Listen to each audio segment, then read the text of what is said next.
আসসালামু আলাইকুম এভরিওয়ান, কেমন আছো সবাই? আশা করি সবাই ভালো আছো। তো আজকে তোমাদের জন্য একটা নতুন রেসিপি নিয়ে আসলাম। এই রেসিপিটার নাম কিন্তু তোমরাই দিবে।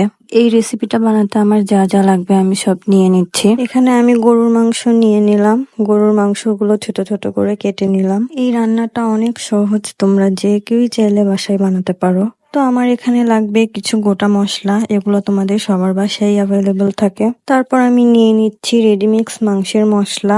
তারপর আমি এখানে নিয়ে নিব আলু কুচি, টমেটো কুচি। এখানে তোমরা চাইলে টমেটোটা স্কিপও করতে পারো, কিন্তু আমার মনে হয় টমেটোটা দিলে বেশি স্বাদ লাগে। তারপর নিলাম পেঁয়াজ, রসুন। তারপর একটা কড়াইয়ে তেল ঢেলে নিব। তেলটা একটু গরম হয়ে গেলে এর মধ্যে দিয়ে দিব গোটা মশলা। তারপর একটু ভালো করে নেড়ে এর মধ্যে দিয়ে দিব পেঁয়াজ কুচি, রসুন। তারপর ভালো করে নাড়তে হবে যতক্ষণ না লালচে ভাব চলে আসে। আমি রসুনটা একটু বেশি দিয়েছি কারণ আমার রসুন খেতে অনেক ভালো লাগে। তো এখানে লালচে ভাব চলে এসেছে, এ পর্যায়ে আমি দিয়ে দিব হলুদ গুঁড়া। তারপর দিয়ে দিব পরিমাণ মতো মরিচের গুঁড়া। আপনারা যে যেমন ঝাল খান সেই পরিমাণে দিয়ে নিবেন। তারপর দিব ধনিয়ার গুঁড়া, জিরা গুঁড়া। তারপর দিব পরিমাণ মতো লবণ এবং রেডিমিক্স মাংসের মশলা। এগুলো একটু ভালো করে নেড়ে এর মধ্যে দিয়ে দিব বাটা মশলা। বাটা মশলাটা দেওয়ার পরে একটু ভালোভাবে নাড়বো যেন কড়াইয়ের সাথে লেগে না যায়। তারপর দিয়ে দিব সামান্য পরিমাণে পানি। পানি দেওয়ার পরে ভালোভাবে কষিয়ে নিতে হবে। বাটা মশলার ঘ্রাণ যতক্ষণ না না যাবে ততক্ষণ কষিয়ে নিব। তারপর এর মধ্যে দিয়ে দিব টমেটো কুচি। টমেটো কুচি দিয়ে আবার একটু ভালোভাবে নেড়ে ভালো করে কষিয়ে নিব।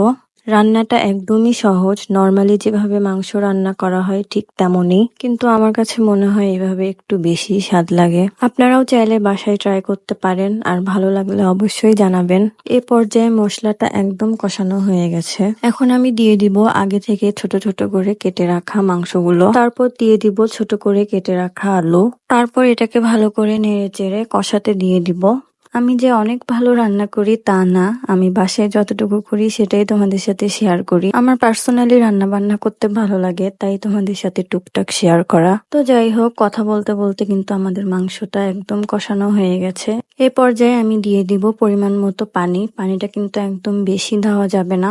পানি কিন্তু একদমই বেশি দেওয়া যাবে না, কারণ এই রান্নাটা একটু মাখা মাখা হলে বেশি স্বাদ লাগে। তো যাই হোক, পানি দেওয়া হয়ে গেলে আমি ভালো করে ঢেকে দিব। তারপর চুলার আঁচটা একদম লো হিটে দিয়ে ওয়েট করব। তারপর যখন দেখব তেলটা উপরে উঠে গেছে সেই পর্যায়ে বুঝতে হবে রান্নাটা হয়ে গেছে। তারপর একটু ভালো করে নেড়ে নামিয়ে ফেলবো।